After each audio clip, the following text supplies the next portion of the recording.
Hello and welcome to So Much Sense, the first episode with me, Philippa Wilkin. I am glad to be here today and on the beginning of this podcasting journey. I'm not quite sure where it's going to take me, but hopefully I have some things to share with you that will help you on your journey to really going after the life that you desire and beginning to understand or deepen in the knowledge of who you really are. So Much Sense is intended to be that. It's intended to be medicine for your soul, where the truth will be revealed. And the truth, I don't say that because I know the truth, because I certainly do not, but our soul knows the truth. And our soul resonates with the truth. And our emotions are such an important part of who we are and us being able to recognize the truth. So my intention is that this is going to be soul medicine for whoever is listening, and that it will be nourishing, that it will be helpful, that it will be supportive, that it will be catalyzing, that it will be transformational, and that it will be empowering, really, and inspiring for anybody that comes across this podcast. So by way of background, my name is Philippa Wilkin. I'm a transformational coach, I guess, for want of a better expression. I'm not really sure what I am, who I am, but that's all in development, as we all are. But I've been working and operating in the coaching space, and specifically as a breathwork facilitator for the last 8 years now, which I don't know where that time has gone. And before that, I was in the corporate space, in the corporate sector. I worked in the insurance industry for around about 12 years and had a very successful career there. And due to a series of events that I will probably talk about at some point on this show, I decided to leave my very successful life and spend some time in Brazil, basically move to Brazil and retrain and try and figure out who I really am. And that has taken me on quite a wild and wonderful journey of discovery over the last about 13 years. So I wanted to come on a platform such as a podcast to share some of the wisdom that I've gained along the way, some of the things that I've failed at and done wrong. Not that there's any wrongdoing necessarily, but some of the alleyways that I've turned down that perhaps could have been better redirected for my growth. But that I can share some of the perhaps challenges too of my journey that will help other people that may be feeling stuck, that may be feeling lost or overwhelmed, or just quite alone in their spiritual journey at the moment. They're in their soul journey, I'm going to call it. So haven't done podcasting before. It's been probably a couple of years since I have been on any social media platforms in a significant way, and I feel a little bit like I'm coming out of hibernation and that it's time for me to share things. So this feels quite vulnerable for me to be even starting and speaking and bearing my soul to an audience that I probably am not familiar with, that don't know me and that I don't know you. So if you're listening to this, I just really appreciate that you're here. Thank you for tuning in. Thank you for taking the time out, because I realise and appreciate how precious our time is and our attention is. And I really want to value that, and hopefully I can and do so with what I'm here to share with you. The topic of today's episode is really the truth about healing. So working as a breathwork facilitator over many years now, I have come to learn a few things. And the primary one is that there's no quick healing fix. There's no magic pill. There's no one and done. And there are many modalities, healing modalities out there that do make these grandiose promises that, come and study this modality and you'll have your life together. Come and do this one thing and you'll have all the secrets of the universe, right? Come and say these affirmations, and all of a sudden all of your money blocks and all of your worries will be gone. And unfortunately, this is a fallacy. Even though many people are seeking and are desperate for this kind of short-term fixes and short-term solutions, the truth is many of us are in a lot of pain. Yeah, and sometimes we don't even know why we are in that pain. And what we want is to be out of that pain in the fastest way possible. Or we want to pretend that that pain does not exist and that we will do anything and everything to avoid it, numb it, cover it, seek out, other pleasures, hedonism, distraction, to pretend that it doesn't exist so that we don't have to feel that pain. Now, the truth about healing is that the only way we release our pain is by feeling it, okay? And this is, I guess, a fallacy that I really want to clear up, is that we can't skip over the difficult emotions and the difficult experiences that we've had in our life, especially when they're not fully healed, especially when we haven't resolved them, and especially when we're still carrying the remnants of them around with us in a little backpack over our shoulder, pretending, thinking, wishing that they've gone away, and just saying, that's in the past, that doesn't matter, I don't need to look at that, I've forgiven that, it's happened, it's done with, I've moved on. Okay. Sometimes that is true. Sometimes we have moved on. Sometimes that really happens. But we don't move on by ignoring or dismissing or distracting from. We move on by actually confronting head on the things that have challenged us, the things that have hurt us, the emotions that have been suppressed, the words that have been unsaid. We actually do have to go into the past. This is where people are going to, cancel me right now. We do have to go into the past to resolve the issues of the past. We can't do them. We can't skirt around the issue. We're always wondering, oh, but I've got this pain from the past, and why have I got the same pattern playing out again and again and again? Well, the reality is that pattern is playing out until you heal the original trauma that is creating it. Until you heal the cause, the root cause, which was usually back in your childhood, possibly something at this point in time you don't even remember, that you're carrying around, that is infiltrating your experience now and causing you pain. It's causing you to repeat the same cycles of discomfort, disappointment, pain, because it's still active at the core. The root of that pain is still active. And the only way we heal that root is by healing the root. Is by experiencing the challenging emotions that got stuck way, way back, when perhaps we didn't have the support, we didn't have the capacity even to feel and deal with some of our pain, because we didn't have our caregivers that were in the right state or the right place. We didn't know how, okay? And things were very, very overwhelming.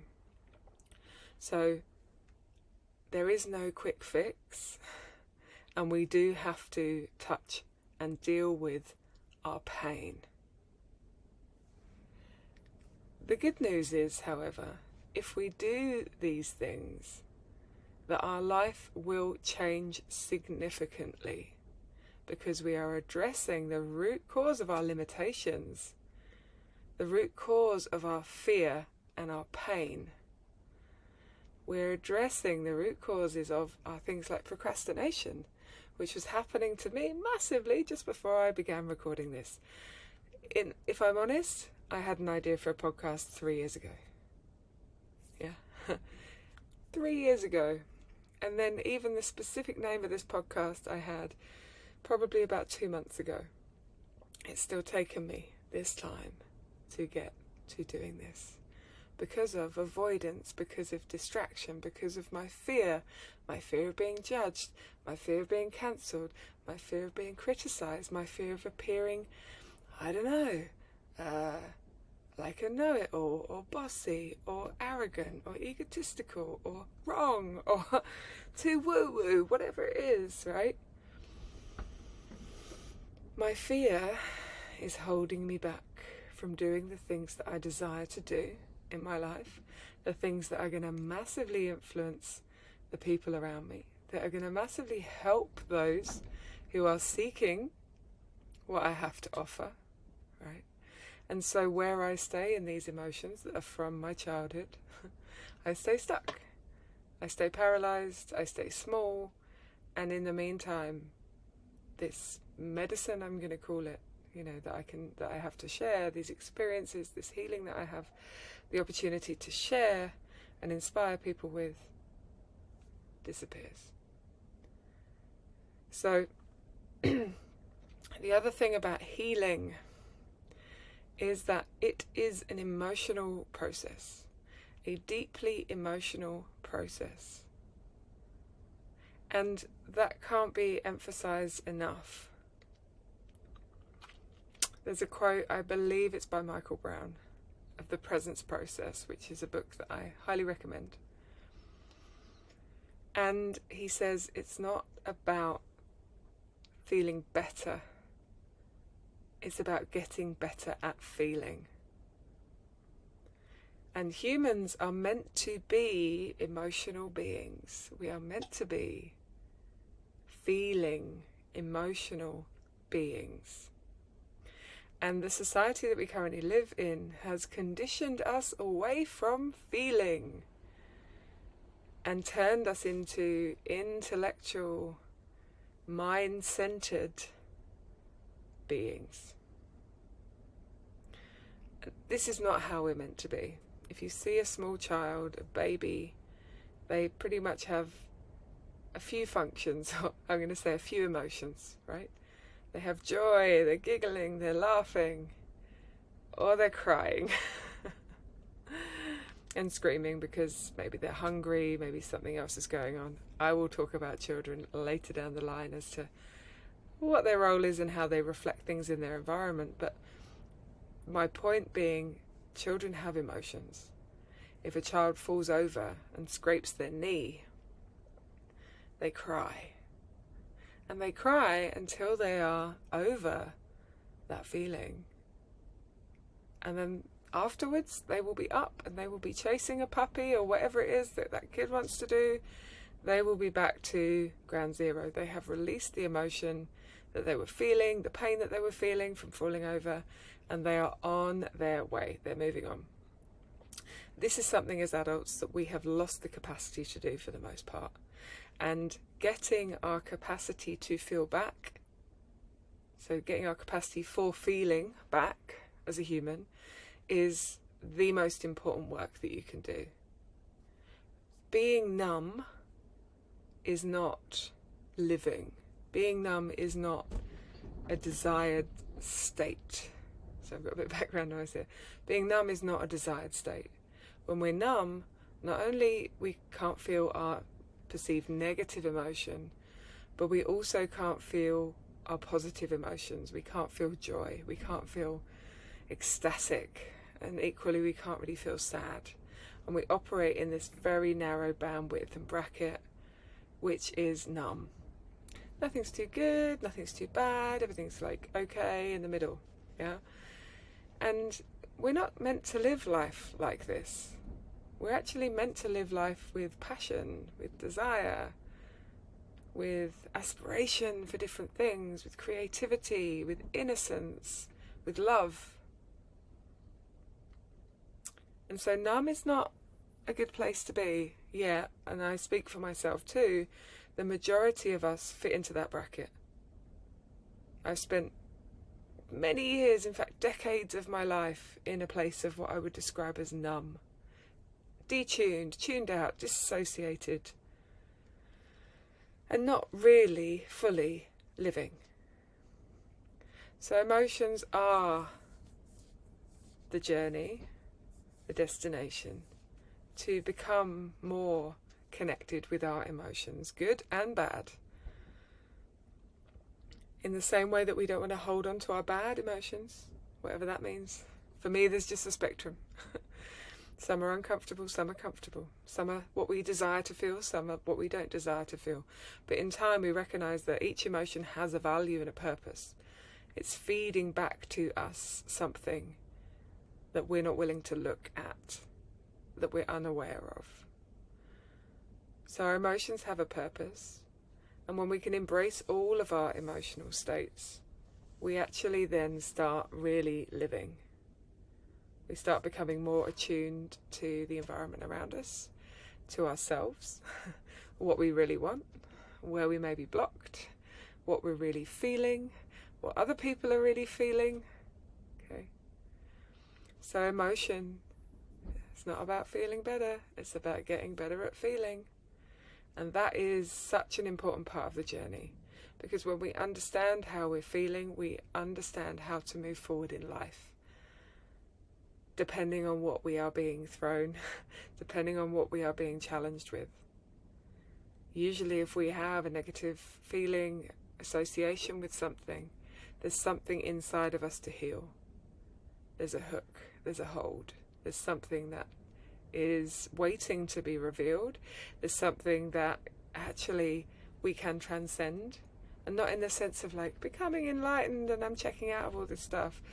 No, we can actually move to a different place beyond the challenge and emotional trigger that we're experiencing by going through it.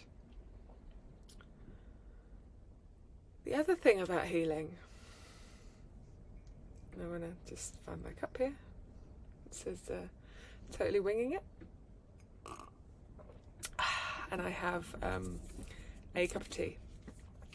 And funny enough, the name of this tea is called Soul Balm. Feels appropriate, bearing in mind the name of the podcast.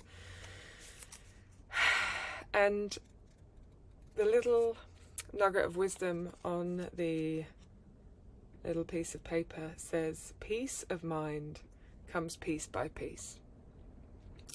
And this is something really important to understand as well about healing, is that there's no such thing as an overnight transformation. Okay? Change comes bit by bit. It comes piece by piece. And so we do find more of our peace. We find more pieces of ourselves. And we find more peace in general. The more we can understand ourselves, the more we can unpack and recognize the things that have maybe happened in our life that have shaped us. And we can also unpack the bits that are stuck, right? But sometimes we run into blocks. Sometimes we run into challenges. There are certain areas, certain things that we do not want to look at. And when we hit those blocks, we will stay stuck until we make a decision to do something different, to address them. So piece by piece, we need to be patient with ourselves, we need to be kind with ourselves, compassionate with ourselves, and recognize Rome wasn't built in a day, and that healing, in the true sense of the word, takes time. It takes time.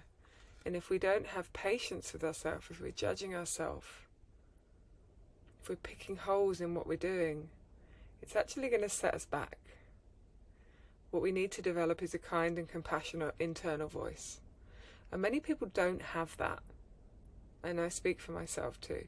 Many people don't have that. They often have a critical inner dialogue, quite an attacking inner dialogue. Again, we learned that somewhere. And often we learned that as a response to keep ourselves safe. Because if I belittle or attack myself first, I can avoid the attack from somewhere else. And that can be our caregivers in our early years, depending on our upbringing and our household and who was involved and available, who had a big input into our life. So piece by piece, we need to have patience, we need to be kind to ourselves and gentle to ourselves. And also recognise that we also need to move forward. We need to have the courage to step beyond our comfort zone.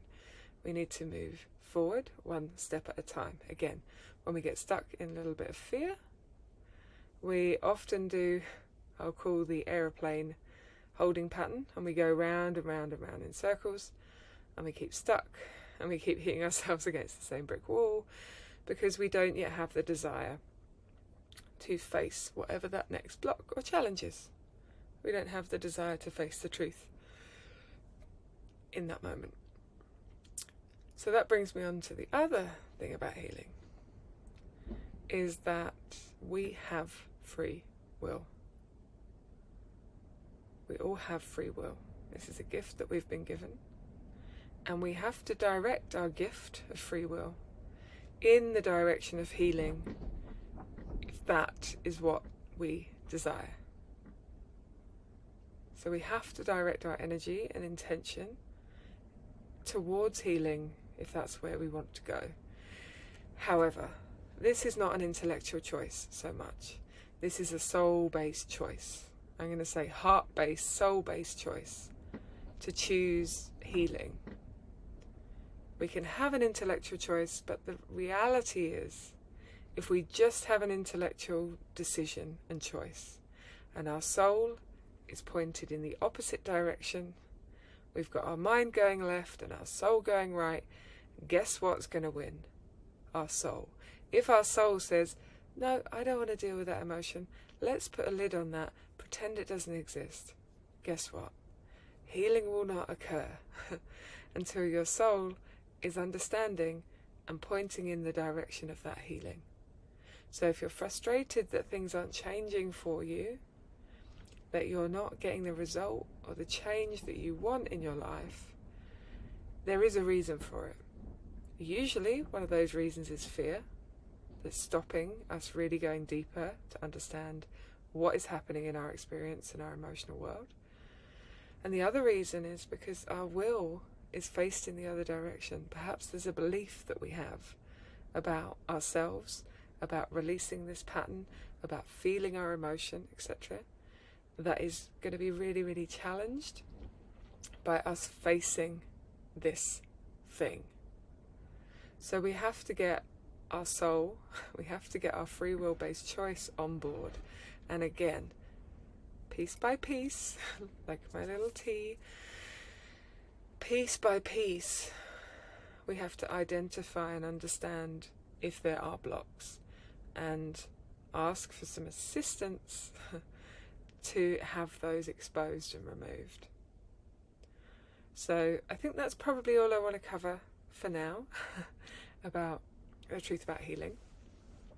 I hope that has been helpful.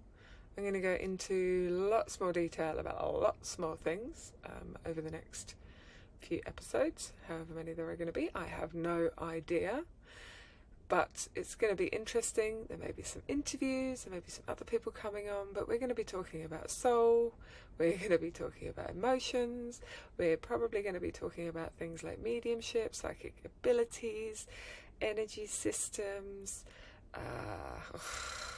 just so many different weird and wonderful things, and people that I would like to speak to.